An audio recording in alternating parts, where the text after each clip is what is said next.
Namo Satana Sama Sambuddhana. Semoga dengan persembahan jasaku ini, setelah mengetahui mereka bergembira, dan kepada mereka yang tidak mengetahui, semoga para dewa memberitakannya. Berkat jasa-jasa yang kupersembahkan ini, yang membawa kegembiraan, semoga semua makhluk selamanya hidup bahagia, bebas dari kebencian. Semoga mereka mendapatkan jalan kedamaian. Semoga cita-cita luhur mereka tercapai.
Ada yang lagi nangis.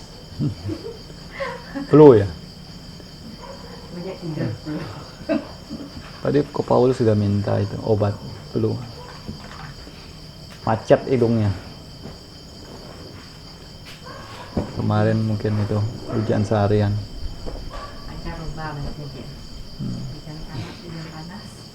Sudah mulai ganti musim. Juga sudah dekat. Kira-kira rendem boleh. Sudah dekat keluar masa puasa ini. Seminggu lagi. Tanggal 7, tidak terasa 3 bulan. 3 bulan. Nah itulah waktunya buat renungkan 3 bulan masa puasa berlalu. Sudah lewat bagaimana yang ditekadkan di awal masa puasa ada tercapai atau tidak. Nah, tuh hitung plus minusnya. Bisa Lumpo ajarkan seperti itu. Menjelang akhir-akhir masa puasa beliau akan tanyakanlah untuk semuanya itu, menanyakan kepada diri sendiri. Karena di awal-awal banyak yang pegang tekad. Terutama beliau itu biasanya di awal masa puasa kasih petunjuk atau masukan lah kalau bisa tekad selama 3 bulan. Siapa biasa merokok, tidak merokok selama 3 bulan. Siapa biasa mabuk, minum minuman beralkohol juga selama 3 bulan itu benar-benar tidak minum sama sekali. Nah nanti kita keluar baru ditanyakan pada beliau, sama beliau sudah sesuai belum dengan tekadnya. Beberapa ada juga yang berhasil. Begitu berhasil tidak lagi ingin menyentuh rokok lagi. Tidak merokok selamanya, ada juga yang begitu. Ada juga yang begitu 3 bulan benar dia berhasil tidak merokok. Begitu selesai, lewat dari itu malah lebih banyak dari sebelumnya. Nah, ini juga ada juga model begitu. Makanya dalam kehidupan ya naik turun seperti itu kadang kita susah. Kalau pikir inginnya, memang semuanya juga inginnya nanjak terus, maju terus. Tapi namanya dalam kehidupan tentu ada saat-saat di mana harus turun lah. Nah, kadang harus turun, kadang harus jatuh. Nah, kadang juga harus tersungkur. Yang namanya hidup seperti itu. Maka yang terpenting itu ya sudah tahu jatuh ya bangun lagi. Tahu jatuh bangun lagi. Ada kesalahan apapun disadari. Nah, itu lebih baik tahu kalau itu salah daripada salah tapi tidak tahu kalau itu salah, anggap itu tetap benar. Nah, inilah yang tidak pernah bisa memperbaiki diri. Nah, seperti orang kalau bijak, nah, ketika orang itu kadang tahu dirinya bodoh, nah itu sudah selangkah menuju bijaksana. Tapi kalau orang sudah bodoh, tidak tahu dirinya bodoh, nah, juga susah mau bijaksananya, tidak ada jalan. Jadi tidak sadar diri. Makanya kalau dekat guru dahulu, ketika saya tinggalnya, agak sedikit banyak juga berhati-hati, terutama kalau dekat-dekat dengan beliau, karena banyak dari rekan-rekan yang lain mereka itu takut sekali kalau dekat sama Lumpo. Biasa pikiran itu udah budo saja, jangan kemana-mana khawatir ketangkap sama beliau. Nah, karena ini sepertinya sudah jadi budaya juga di sana. Kebanyakan guru-guru di sana dianggap cukup mampu. Jadi dikatakan pikiran itu cepat untuk mendeteksi pikiran apa yang ada di antara orang-orang sekitarnya. Kayak kadang kalau pijat guru pun kebanyakan sudah diwanti-wanti, sudah dianjurkan. Kalau pijat guru, pikiran jaga baik-baik, nanti ketangkap sama beliau, kena.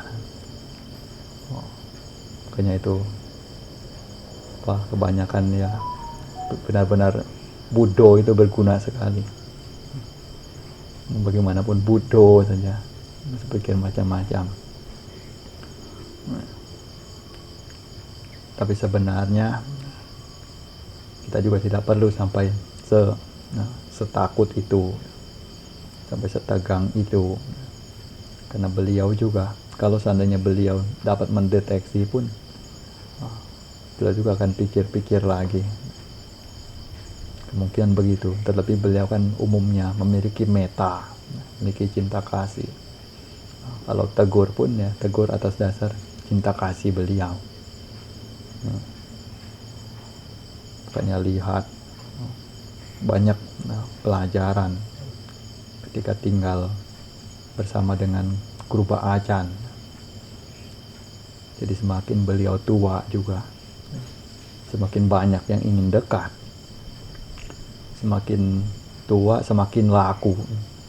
Itu yang Lumpo katakan, biku ya. Nah, kalau orang awam makin tua pensiun dah, makin habis. Tapi kalau biku makin tua makin terkenal, makin laku ke sana sini. Siapa-siapa juga ingin bertemu, siapa-siapa juga ingin berdana. Tapi beliau sudah lelah rasanya. Tapi mau bagaimana? Nah, karena harus punya meta juga, meta karuna sama anak cucu. Jadi beliau capek pun ya harus laksanakan tugas-tugas. Ini yang beliau katakan. Jadi dari mana di sini? Mengapa bisa seperti itu? Nah, mungkin dari latihan beliau itu latihan jaga pikiran, berusaha untuk konsentrasi. Makanya semakin menua juga ingatan beliau itu semakin tajam. Apapun yang beliau sudah benar-benar jadikan patokan, itu beliau akan ingat dengan jelas. Terutama dalam hal dhamma winaya, peraturan. Itu benar-benar ekstra sekali. Karena posisi biasanya Kru Ba Acan itu ada di posisi yang mana menjaga agar jangan sampai agama Buddha di era beliau sebagai biku besar carut marut. Biku-biku muda, samanera kecil tidak tahu Dhamma Winaya. Jadi beliau benar-benar pakai pakem. Jadi kadang kita harus lihat, sesungguhnya bukannya kaku, tetapi bentuk menjaga. Karena kalau misalnya tidak dijaga, tidak tahu nantinya siapa lagi yang mau jaga. Sama seperti tradisi Pindapata, kenapa harus dijalankan terus menerus? Ya, menjaga itulah bentuk dedikasi. Siapa yang lain tidak ingin jalan Pindapata, ya itu urusan mereka. Tetapi diri kita sebagai biku, sudah notabene juga biku hutan, biku kamatana, yang hidup dengan harus bergantung dari kaki dan tangan sendiri, juga harus menjalani itu. Merupakan bentuk dedikasi. Kalau bisa sedari hari pertama ditabiskan sampai hari terakhir. Kalau lanjut jadi biku seumur hidup, ya sampai akhir hayat. Kalau jadi biku atau samanera sementara, juga sampai hari di mana meninggalkan latihannya, itu menjalankan, menjadi dedikasi. Jadi ada nilainya untuk Buddha Sasana ini. Karena kalau bukan kita yang jaga, tidak tahu siapa yang akan jaga Buddha Sasana ini. Makanya Sang Buddha sudah katakan bahwa bukan oleh tanah, air, api maupun udara Buddha Sasana ini akan musnah, namun oleh Buddha Mamaka ini, oleh biku, samanera, upasaka dan upasika. Biku, samanera, upasaka dan upasika yang tidak lagi tertarik untuk belajar dan praktek Dhamma, tidak lagi tertarik untuk mencari tahu seperti apa Dhamma. Dari sanalah Buddha Sasana itu akan hancur. Di sini juga beliau pernah katakan juga, ketika Sang Buddha atau Tathagata itu telah tiada, siapakah yang menjadi sosok pengganti? Karena sebelumnya ketika Sang Buddha masih ada, di mana di dalam Buddha Sasana ini ada masalah apa, ada persoalan apa yang perlu diselesaikan, cukup cari Sang Buddha, tanya, nanti beliau akan berikan jalan keluarnya. Namun ketika beliau sudah tidak ada, mau cari siapa untuk memutuskan antara ini benar atau tidak, ini boleh atau tidak? Sang Buddha pun mengatakan dengan menjawab bahwa Dhamma dan Winaya inilah yang akan menjadi guru dari Anda sekalian setelah Tathagata tidak ada. Jadi beliau tidak menunjuk salah satu biku siapapun sebagai pengganti. Beliau menetapkan Dhamma dan Winaya sebagai Tathagata, sebagai pengganti beliau ketika beliau sudah tidak ada. Jadi beliau pun menekankan lagi bahwa selama Dhamma dan Winaya itu masih ada, masih dijalankan, selama itu pula lah Buddha Sasana ini masih ada.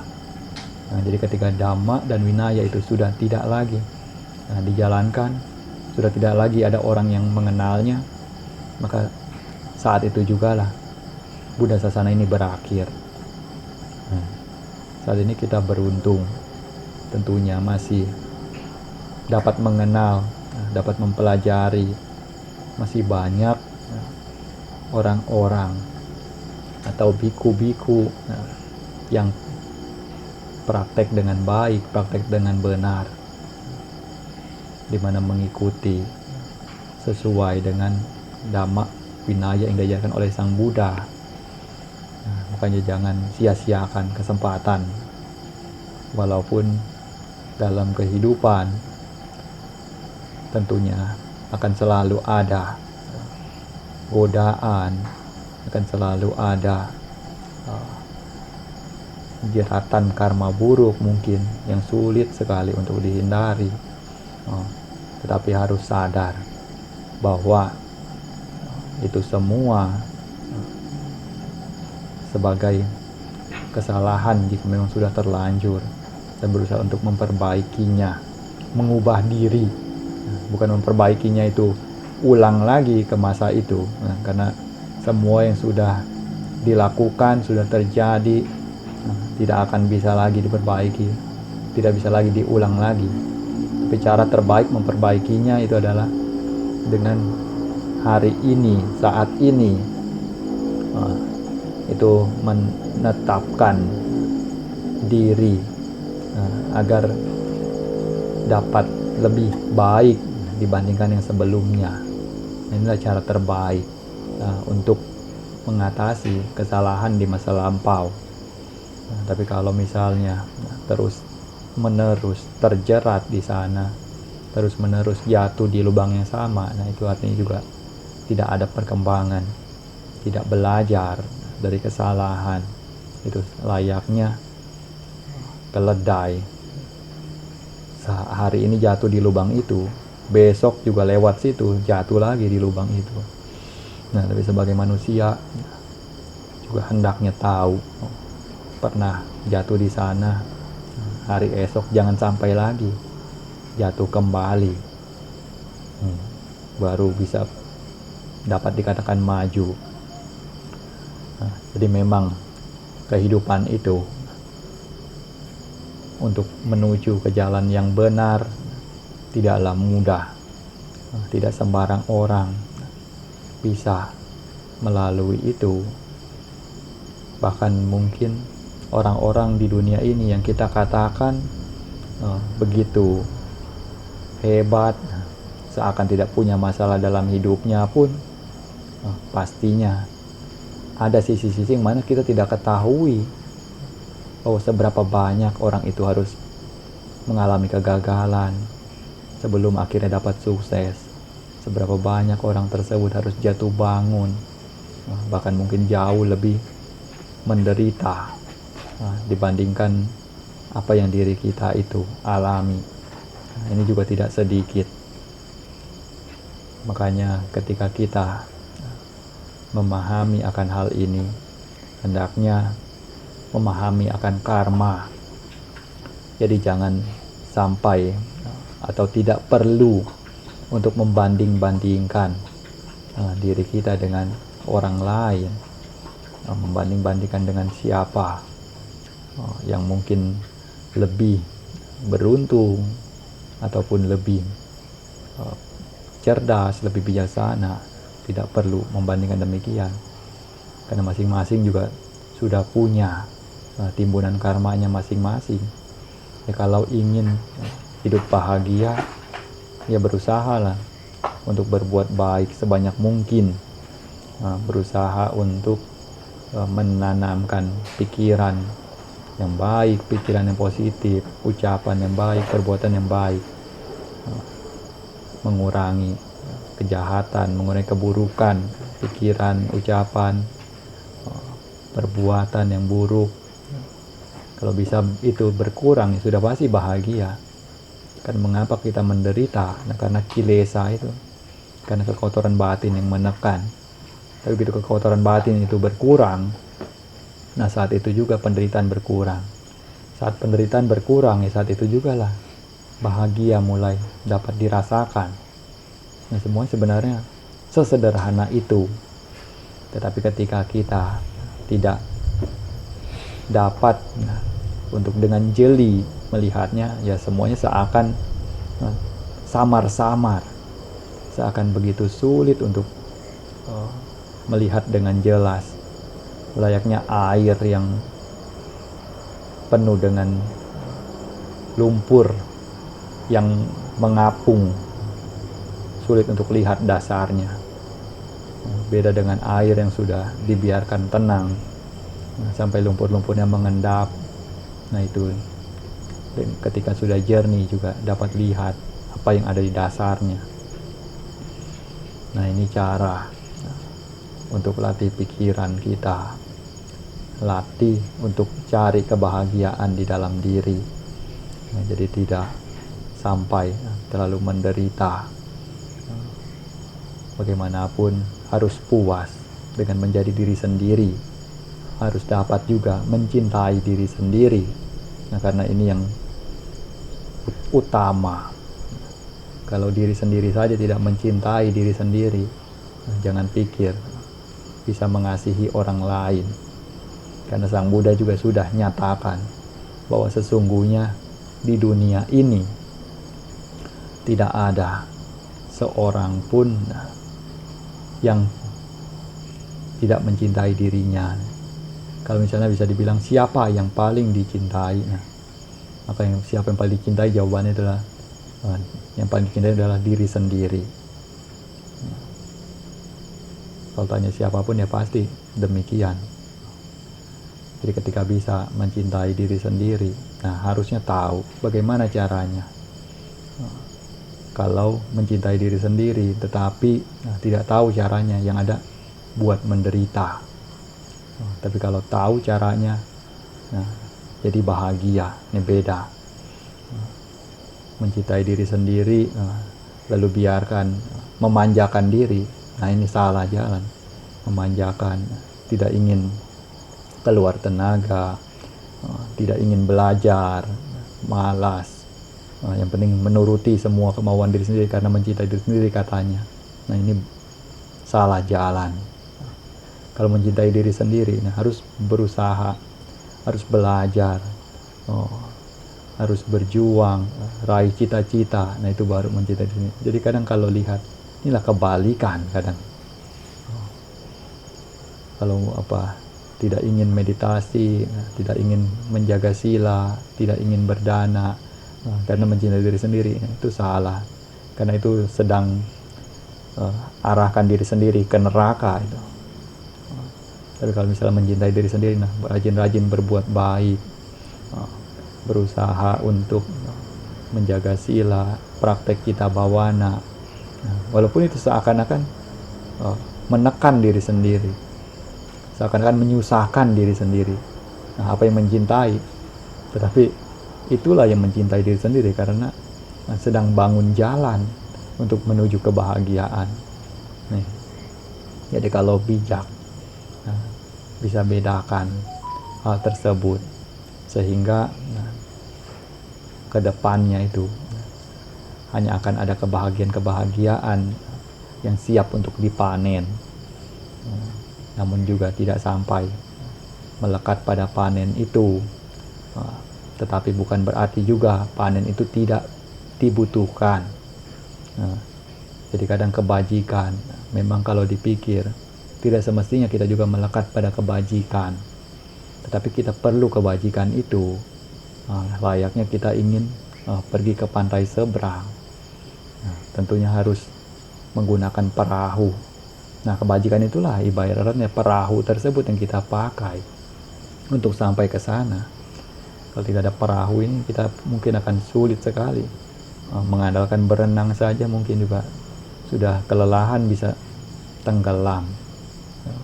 Tapi begitu sampai di pantai seberang, tidak ada mungkin orang yang bawa perahu angkat-angkat ke darat. Perahu pun ditinggalkan. Nah, seperti itu. Jadi kebajikan kita butuhkan itu layaknya perahu untuk mengantarkan sampai ke tujuan. Begitu sampai tujuan ya tinggalkan. Tidak perlu dibawa-bawa lagi. Karena sudah sampai. Tidak butuh lagi. Ini ajaran Sang Buddha. Agar sampai ke sana itu. Jadi makanya kita belajar sesuai dengan Dhamma. Sudah sampai menjelang akhir masa wasa. Nah, jadikan itu sebagai perenungan untuk memperbaiki diri, sebagai cerminan agar mengubah dari diri yang sebelumnya kurang baik menjadi diri yang lebih baik, dari yang sudah baik juga semua supaya menjadi yang lebih baik lagi. Terus menerus memperbaiki diri dari hari ke harinya, walaupun sehari hanya meningkat 1%. Nah, itu pun sudah merupakan jalan yang sangat berguna. 1% lebih baik dari kemarin, 1% lebih baik dari hari yang sebelumnya. 1% lama-lama juga banyak persen. Kalau sudah banyak juga akan dengan sendirinya, sama seperti orang baik akan sulit untuk berbuat jahat. Berbeda dengan orang yang jahat yang akan sulit untuk berbuat baik. Jadi pelajari, tingkatkan, rajin juga jaga pikiran, jaga konsentrasi, punya sati, agar punya rem ketika mau marah juga ada remnya. Jadi jangan pikir sudah sekian lama praktek agama Buddha tapi masih bisa marah nih, berarti menjalankan agama Buddha ini kurang begitu bermanfaat. Jadi putus asa, kecewa. Jangan pikir begitu.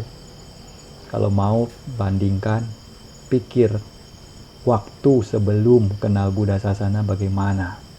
Sekarang sudah kenal Buddha Sasana bagaimana. Nah itu bandingkan yang seperti itu. Pasti nanti akan ketemu perbedaannya. Waktu belum kenal agama Buddha, tidak percaya dengan hukum karma. Nah, mau berbuat apa juga sembarangan saja. Mau pukul orang juga pukul saja. Mau tendang binatang juga tendang saja. Tidak perlu pikir macam-macam. Begitu kenal agama Buddha juga. Nah, walaupun mungkin ada melakukan keburukan-keburukan, tetapi lebih tahu. Kalau dibandingkan yang tidak tahu, kan beda. Nah itulah jadi manfaatnya dari melaksanakan agama Buddha itu, melaksanakan Dhamma. Kita kenal. Nah kalau sudah kenal, sudah tahu juga, kini mulai bisa ada pengereman, mana yang perlu direm, mana yang perlu digas. Nah juga tahu keburukan yang perlu direm, kebaikan yang perlu ditambahkan kecepatannya. Jadi seperti inilah praktek yang semestinya. Jangan berkecil hati dengan apapun yang kita alami, dengan apapun yang merundung kita saat ini. Karena kalau kita tidak pernah melakukan hal-hal yang mungkin mengusik orang lain, tentunya juga kita tidak akan memperolehnya. Jadi harus yakin bahwa hukum karma itu ada. Kita susah saat ini ya itu karena mungkin dulu kita di kehidupan lampau pernah buat susah orang. Nah akhirnya kembali.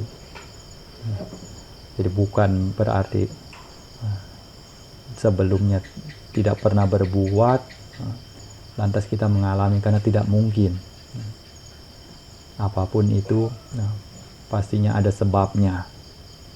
Jadi ketika kita mengalami itu ya sudah, memang itulah karma kita. Terima itu, dan masing-masing orang juga punya karmanya masing-masing. Tidak perlu iri, tidak perlu berkecil hati. Tetap semangat, tetap berusaha. Tetap yakin bahwa diri kita itu adalah orang yang istimewa di mata diri kita sendiri. Jadi ketika misalnya sudah mampu untuk melihat itu, mau apa lagi? Di dunia ini juga mau cari apa lagi?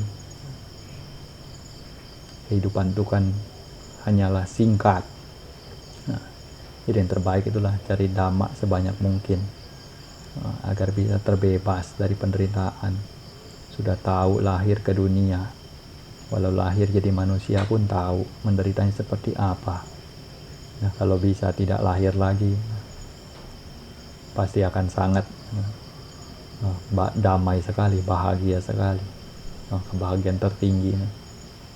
Kalau tidak ingin menderita ya jangan lahir. Makanya Lumpo kadang katakan, Mechikew yang bilang, kenapa menderita, kenapa banyak masalah dalam hidup. Orang bertanya begitu. Ya, Mechikew cuma bilang, nah gara-gara kamu lah lahir. Nah, kalau tidak lahir ya tidak mungkin ketemu seperti itu. Jadi kalau pikir-pikir, ya salah diri kita juga. Kita pilih untuk lahir. Jadi kita mengalami hal tersebut. Tapi bagaimana supaya tidak lahir? Nah itulah belajar. Nah, Buddha Sasana, belajar sila, samadhi, panya, sesuai dengan jalan yang sudah diajarkan. Selanjutnya latih meditasi, konsentrasi. Perhatikan nafas masuk, nafas keluar. Nafas masuk bud, nafas keluar do. Nafas masuk bud, nafas keluar do. Buddo, sampai pikiran itu menunggal, tenang. Nanti kalau pikiran sudah tenang juga akan tahu nati santi perang sukang, tidak ada kebahagiaan yang dapat menandingi ketenangan batin. Nah, kita akan rasakan sendiri. Siapapun yang dapat merasakan kedamaian itu ya akan tahu sendiri rasanya, bagaimana damainya, bagaimana bahagianya. Nah, itulah rasa dhamma. Tiada rasa apapun di dunia ini yang dapat menandingi rasa dari dhamma. Nah, kebahagiaan yang tertinggi itu adalah kebahagiaan dari dhamma. Jadi ini kita melatih meditasi itu untuk dapat mencicipi seperti apa rasanya ketenangan batin. Nah, terus jaga ketenangan sampai nanti diberikan instruksi kalau sudah waktunya keluar dari samadhi.